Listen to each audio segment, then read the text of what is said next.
Bom dia a todos, eu espero que todos estejam bem, se cuidando. Ah, Infelizmente, na noite do dia 4 de maio de 2021, o ator Paulo Gustavo faleceu em decorrência de complicações da Covid-19. E eu decidi gravar esse vídeo para esclarecer fisiologicamente tudo o que aconteceu no caso dele. Bom, para você que acompanhou aí na mídia, você viu que ele teve um caso de fístula broncopleural. Então vamos entender o que aconteceu aqui.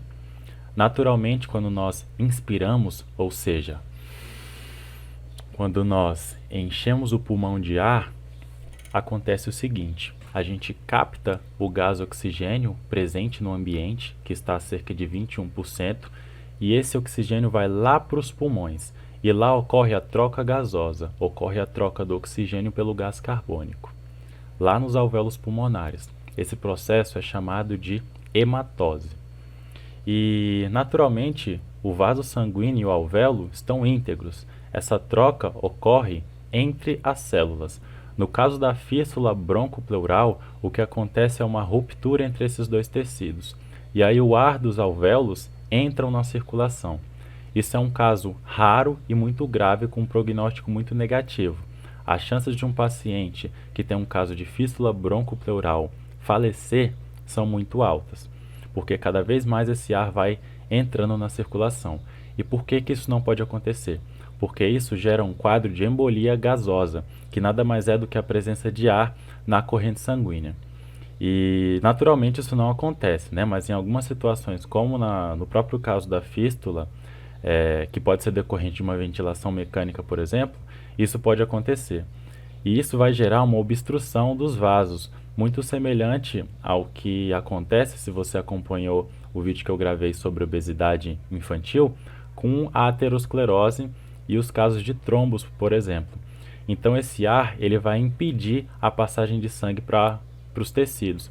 Então, por exemplo, se esse ar chega lá no coração, esse paciente pode ter um infarto. Se esse ar parar lá no cérebro, esse paciente pode ter um acidente vascular encefálico, por exemplo, o que é conhecido popularmente como derrame, né? E isso aconteceu no caso do Paulo Gustavo. Essa bolha de ar foi parar lá no sistema nervoso central. E para vocês terem uma ideia, o nosso encéfalo, o nosso cérebro, ele é muito suscetível à isquemia, né? Ele não suporta a falta de oxigênio. Só para vocês terem uma noção, se nós ficarmos 10 segundos sem oxigênio no cérebro, a gente já desmaia, a gente já entra em um quadro de inconsciência. 5 minutos sem oxigênio no cérebro já gera a morte de tecidos do encéfalo. Então é um quadro muito grave e, em decorrência disso, o caso dele foi irreversível, né? Bom, vamos falar um pouco agora da relação de fístula broncopleural e Covid-19. Então, a gente já sabe que pacientes vítimas de Covid-19 podem precisar de ventilador mecânico, que é conhecido popularmente como respirador, né? Então, a Covid-19 é uma doença altamente inflamatória que pode encher o ar de líquido, né? E por conta disso, a saturação do paciente pode cair e ele pode precisar de um ventilador mecânico para justamente substituir o pulmão desse paciente, né? E um estudo da JAMA, que é uma revista da American Heart Association, evidenciou que cerca de 50% dos pacientes em ventilação mecânica apresentavam fístula broncopleural. Então, infelizmente, durante essa pandemia, esse evento adverso tem se tornado mais comum e, como vocês viram, ele é, na maioria das vezes, fatal. E alguns pacientes podem ainda apresentar efizema subcutâneo, podem apresentar também pneumotórax espontâneo, que a gente consegue observar aqui nessa radiografia, né?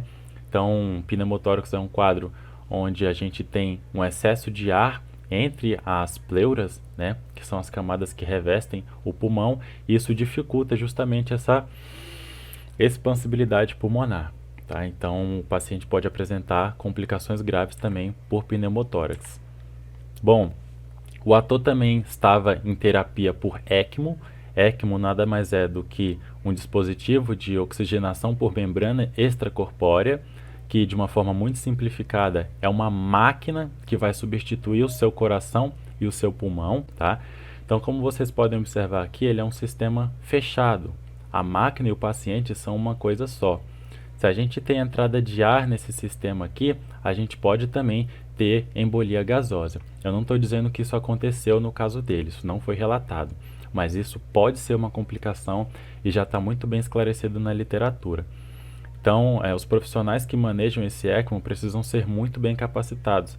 No caso da enfermagem, existe inclusive uma especialização para mexer com esse dispositivo, né, que é o enfermeiro perfusionista. Bom, vamos falar um pouquinho agora de algumas complicações da intubação de emergência. Um estudo prospectivo internacional que envolveu 3.000 intubações de emergência em adultos graves na unidade de terapia intensiva constatou que 45% dos pacientes tiveram pelo menos um evento adverso importante, que mais comumente foi a instabilidade cardiovascular. A parada cardíaca ocorreu em 3% desses pacientes, com uma mortalidade associada de 50%. Então, desses 3% de pacientes com parada cardiorrespiratória, metade deles vieram a óbito. Bom, então eu espero que tenha ficado claro o que aconteceu no caso do Paulo Gustavo, para você que ainda estava na dúvida, né?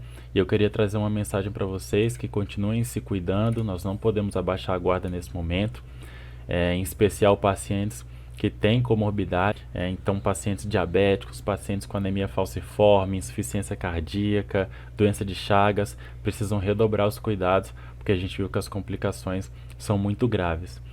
Então, usem máscara, lavem as mãos adequadamente, evitem tocar a mão aos olhos e à boca, evitem aglomerações, se alimentem bem para que se a gente venha se contaminar com essa doença, a gente tenha condições de lidar com ela, pratique exercícios físicos para fortalecer o nosso sistema imune e manter a nossa saúde mental em dia. Eu vou deixar na descrição todos os artigos referenciados aqui que eu utilizei nesse vídeo. Vou deixar também materiais que ensinam a usar a máscara adequadamente, a lavar as mãos adequadamente, dicas a respeito da Covid-19. E infelizmente, Paulo Gustavo foi mais uma vítima dos mais de 400 mil brasileiros vítimas da Covid-19. Então, essa é a mensagem que eu queria deixar para vocês, e qualquer dúvida vocês podem deixar aí nos comentários. Até mais!